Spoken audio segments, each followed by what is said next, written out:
Nope. Nope, I don't need that in my life. I don't need that paranormal ish before bedtime. No, thank you. That is some creepy stuff. I'm thinking some creepy thoughts right now, like a person that kind of looks like her but doesn't have eyeballs, and maybe just sits there and stares at her son until he falls asleep. Okay, yeah. Okay, move on. That's too creepy. What's up, Rad Fam? Kids can be creepy. And I say that with all niceness. I like kids. Kids are great. Kids are fine. Kids are cool. But there's something about when a little kid mentions seeing a creepy figure or that they saw a monster under their bed. There's just times when it feels a little too real. And something about little kids, when they say it at night, when you're tucking them into bed or reading them a bedtime story, it catches you off guard and it's very creepy. So today I want to explore some of the most terrifyingly unnerving things kids have said. So we're taking it over to a creepy Ask Reddit thread that poses the question, parents, what is the creepiest thing your kid has ever said or done? Oh, this is going to be fun. This is going to be a lot of nightmare fuel. So let's get to it. My 3-year-old daughter was going through the monsters under her bed phase. It lasted for a few weeks and it was really wearing on her mother and I. Oh boy, yeah, that's not a fun phase, I assume, for parents. When a kid's constantly talking about seeing a monster under their bed or in their closet or in their shadows, that's not fun. That can't be fun to be woken up in the middle of the night when you're in dead sleep and there's your kid standing 6 inches from your face saying how there's a monster in their room. Yeah, no thank you, I'll pass. One night after her mom tried to put her back to bed, she tagged me in. After 30 minutes, I grew pretty darn frustrated. I think, yeah, that's pretty reasonable. In a last-ditch attempt, I promised my daughter there weren't any monsters under her bed. She replied, I know.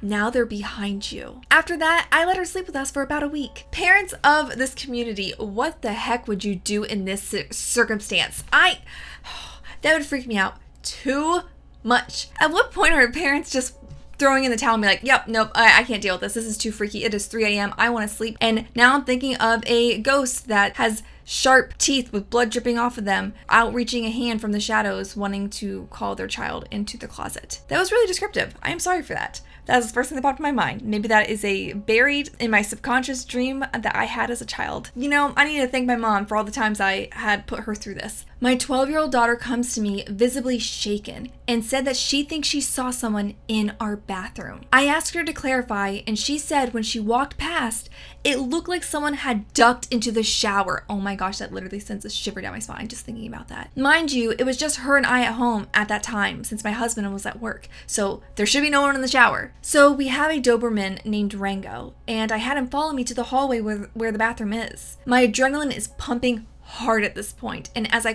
quietly and slowly crept to the bathroom, I stopped a few feet away from the door and looked at Rango. He looks at me and I point to the bathroom.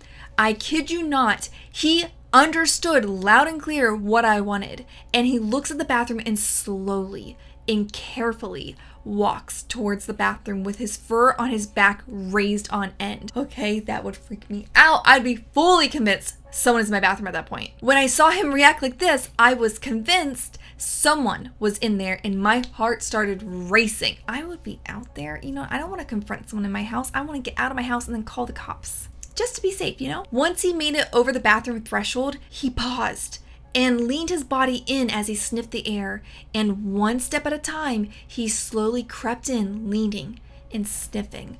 Okay, that's some freaky-ish right there. Once he made it all the way in, he became more comfortable and relaxed and looked in the shower, sniffing around, and then he looked at me as if to say, really? He walked right past me out of the bathroom, looking somewhat irritated. But for good measure, I had him check the rest of the rooms just in case. Right off the bat, I'd be like, oh, great, no one's your house. It was a false alarm. We've all been there, right? Where you think you see something out of the corner of your eye and then you go to check and then you feel a little foolish afterwards that nothing was really there. That's a good case scenario. Of course it is. But isn't it interesting how quick we are to be like, oh, okay, silly me, just a mistake. We're very quick to move on after such an event, right? I mean, I have personally done that where I think I saw or heard something and then I go check and nothing's there and I just oh, okay. You think you would stay on edge a little bit longer. Actually, this reminds me of a personal story I have. Many years ago, I think I was in middle school at the time, we have a bathroom off our hallway and the shower used to have mirrored doors. Well, one day I was vacuuming the hallway and the bathroom door was open, and from the corner of my eye, I swore up and down to my mom when I was telling her the story right after that I saw someone standing in the shower facing me. It freaks me out. Just talking about it right now is making the hairs on my arms stand up. Oh God, that was so creepy. And I was fully convinced at the time that someone was there. I stopped vacuuming and I did that whole what was that, SpongeBob Patrick meme. I somehow mustered up the courage to actually then go check the bathroom. At the time, the bathroom light was off, and I remember I flipped it on and my heart was pounding so fast. And then when I checked behind the door, there was no one there. And I was like, okay, well, this is freaky. I 100% just saw a ghost. But then, it was brought to my attention that it was probably just my reflection that I was seeing. And the movement of, me walking past with the vacuum cleaner probably caused some sort of figure to appear from the corner of my eye. Was it just my silhouette, or maybe the vacuum cleaner reflected in that mirror and that was, darkly lit? Or was it something else? I don't know. But I don't want to think about it anymore, so let's move on to the next one. When my oldest son was about 3, he asked one night at bedtime, "Mommy, I like you better than my fake mommy." Okay, what? Then I said, "Who's your fake mommy?" He said, "Oh, you can't see her. She tucks me in after you do."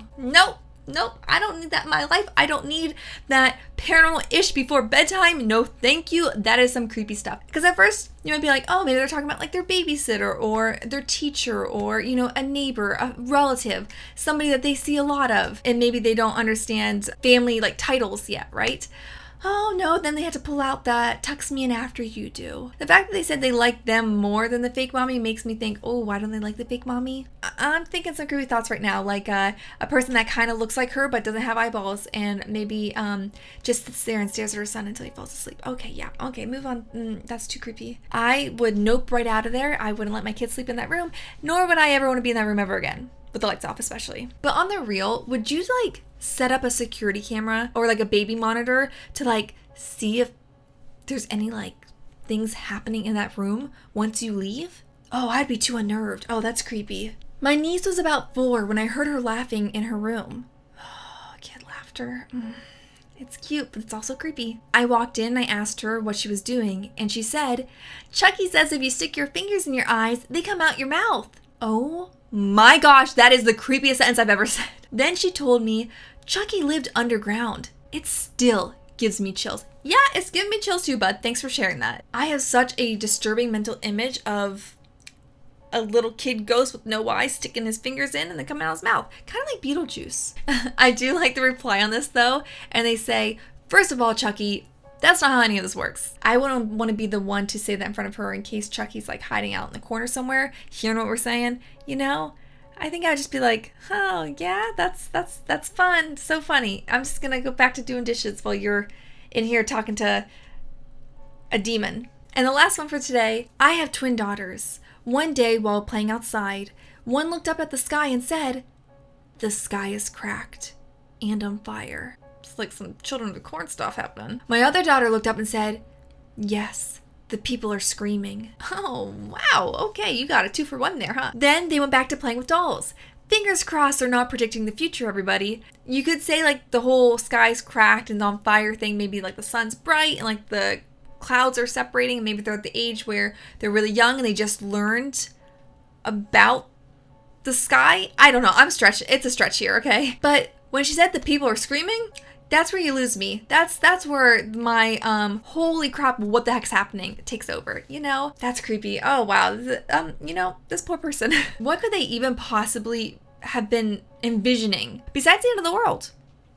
Well, I guess we'll find out soon. What? Why did I say that? I don't know. Okay, this video's over. Well, there are some terrifying things kids have said, and you know what? If you're a parent and your kid has said something terrifying to you, or you remember something you've said to your parents when you were a kid, I would love to read about them down in the comments. So let's keep talking about it down there and share your experiences. Because I, for some reason, can't get enough of this stuff. Why? It creeps me out so much. The idea that a kid can pick up something that you aren't seeing, that's so scary. But thank you so much for watching today's video. I hope you liked it. And if you did like it and want to see my videos, please turn on my channel notifications so that you are actually notified when my videos go live. I can't stress how important that is now, you guys, for this channel. If you do want my notifications, you unfortunately have to turn on the bell, and then I believe select always if you always want to be notified so that you actually see my videos, or else you might not. And that's That's great. But until next time, keep it around us, and I hope to see you real soon. Bye. Oh my god, why are little kids so creepy?